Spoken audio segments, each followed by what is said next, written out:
Okay guys, here we are, part 2. Moving on to quadratics in one variable. So this is going to be a little different now. Remember what we were talking about. A quadratic in one variable means that you don't have either an x or a y. That has now been replaced with a number. So it's a little different. We're going to be doing something a little different this time. We're talking about this kind of stuff. Now let's look at that. X squared minus 10x plus 16 is less than or equal to 0. Now there's 3 ways to solve this problem. 3 ways. And I'm going to start with the first one.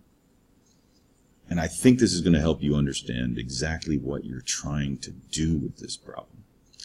So method 1 is by graphing. Let's see what happens when I graph it. So what I would want you to do first is I want you just simply to graph the equality. In other words, let's graph x squared minus 10x plus 16 equals, sorry, I was going to say 0. But no, I want you to say equals y. So y equals x squared minus 10x plus 16. What does the actual graph look like? So in order to solve that, I'm going to need to see what? Probably complete the square. So what have I got? X squared minus 10x. Half of 10 squared is negative 5. 25 plus 25. There's all that. Plus 16 minus 25. I'll put the y over here. Y equals, okay. And that gives me y equals what? X minus 5 squared minus 9. Okay, so putting it into the vertex format, that makes things so much easier. So where do I get my vertex? It's at 1, 2, 3, 4, 5. Did I count that right? Yeah. 1, 2, 3, 4, 5, 6, 7, 8, 9.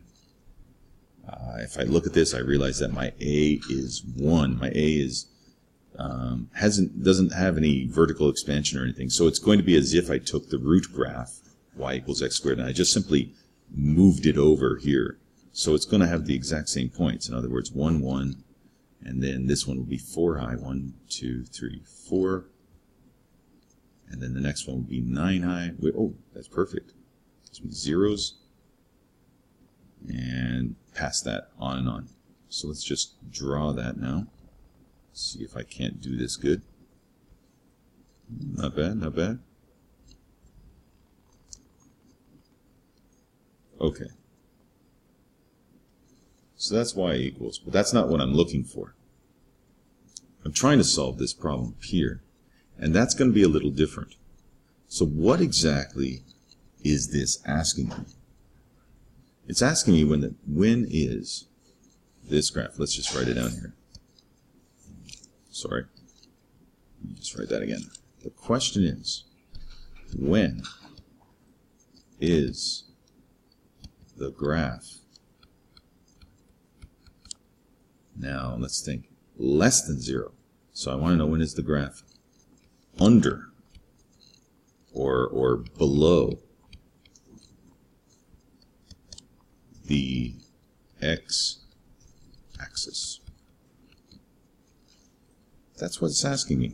When is the graph under or below the x-axis? So let's think about that.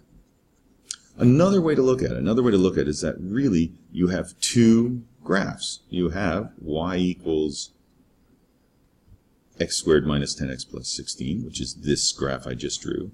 But I also have y equals 0. I have another line, this line, y, this one, right here. And I want to know what is under. So if I look at that, it's obvious when I look at the graph. It's obvious that it has to be equal to, let me see, I'll do this in red.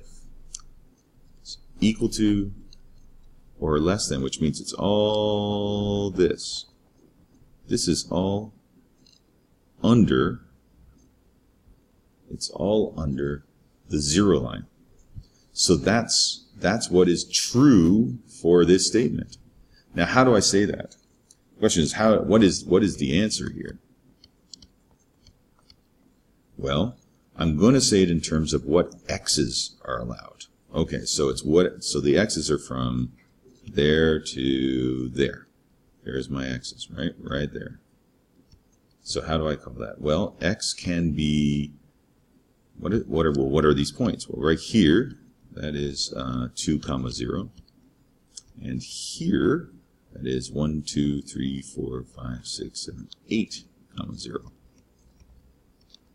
8, 0. So x must be greater than or equal to 2, but it must be less than or equal to 8. It must be anything in between that.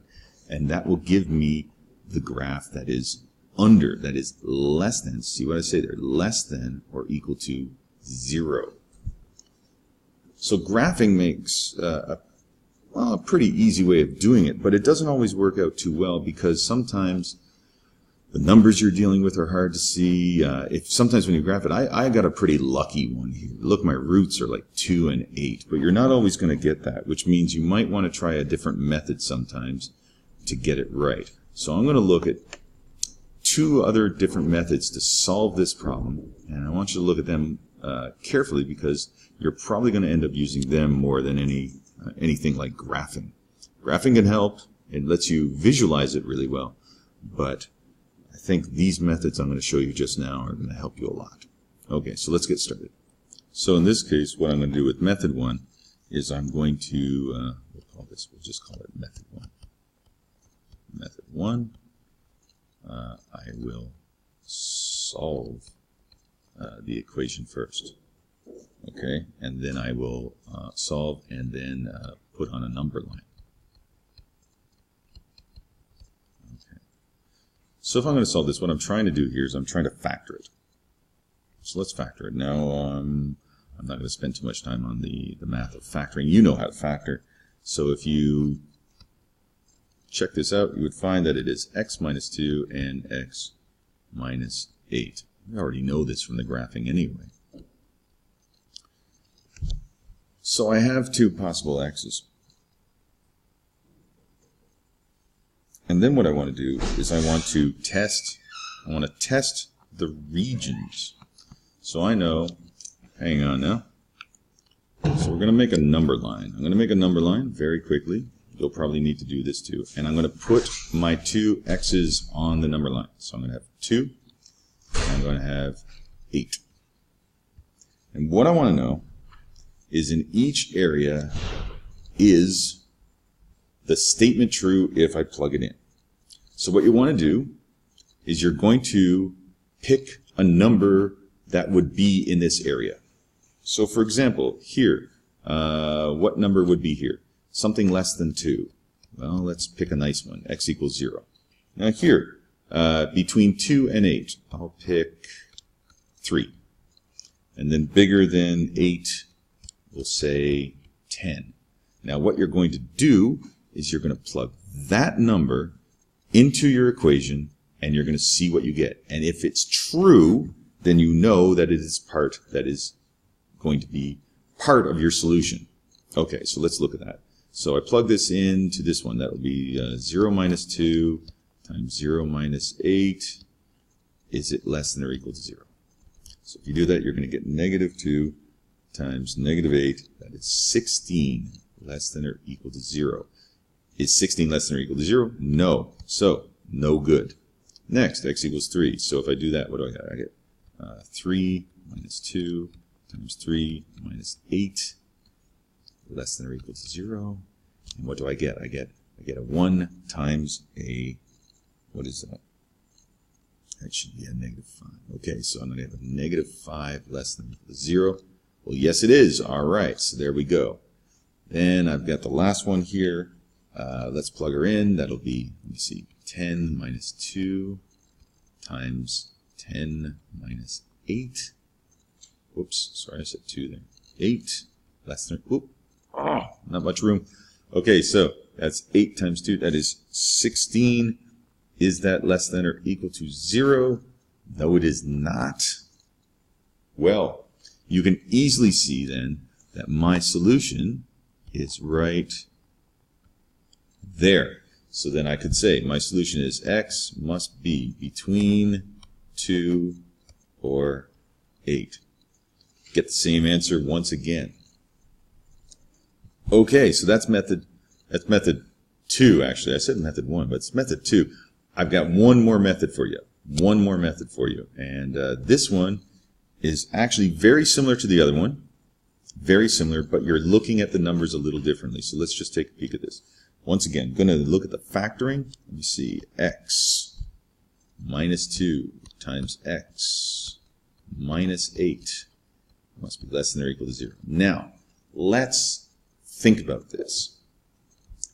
If I say something must be less than or equal to 0, I am saying that the number must be negative. I must get a negative number. Think about that. That means this x minus 2 times x minus 8 must get me a negative number.